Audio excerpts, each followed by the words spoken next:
Patients to wait, അതായത് നമുക്ക് wait ചെയ്യാനുള്ള ഒരു ക്ഷമ, അത് ഭയങ്കര ഇമ്പോർട്ടൻ്റ് ആണ്. ലാസ്റ്റ് ഡേ ഞാൻ എൻ്റെ ഓഫീസിലോട്ട് വരുന്ന ടൈമിൽ ഭയങ്കരമുള്ളൊരു കാഴ്ച കണ്ടു. അതായത് ഞാൻ സിഗ്നലിൽ വണ്ടി ഓഫ് ചെയ്തിട്ടേക്കുവാണ്. അപ്പോൾ റൈറ്റ് സൈഡിൽ ഒരു ഡോഗും പിന്നെ ഒരു ചേട്ടനും സീബ്ര ലൈനിൽ റോഡ് ക്ലോസ് ചെയ്യാൻ വേണ്ടി നിൽക്കുന്നുണ്ട്. സോ ഒരു ടൈമിൽ നമ്മളെല്ലാവരും ഈ ഒരു സിഗ്നലിൽ വീഴാൻ വേണ്ടി വെയിറ്റ് ചെയ്ത് നിൽക്കുകയാണ്. സോ നമ്മളൊക്കെ റഷിലാണ്, എത്രയും പെട്ടെന്ന് സിഗ്നലിൽ വീഴാൻ വേണ്ടിയിട്ടാണ് നമ്മൾ നിൽക്കുന്നത്. സോ ഈ ഒരു ടൈമിൽ ഈ ഒരു ഡോഗ് ആ ചേട്ടൻ്റെ ഒപ്പം ആ സിഗ്നൽ റെഡ് മാറി ഗ്രീൻ കത്താൻ വേണ്ടി വെയിറ്റ് ചെയ്ത് നിൽക്കുമായിരുന്നു.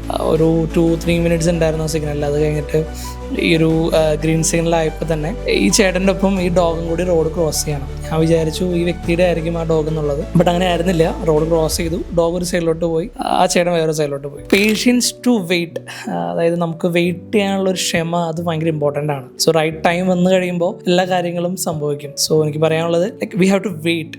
നമ്മുടെ ഒരു ടൈം വരുന്ന ടൈമിൽ everything will come to us.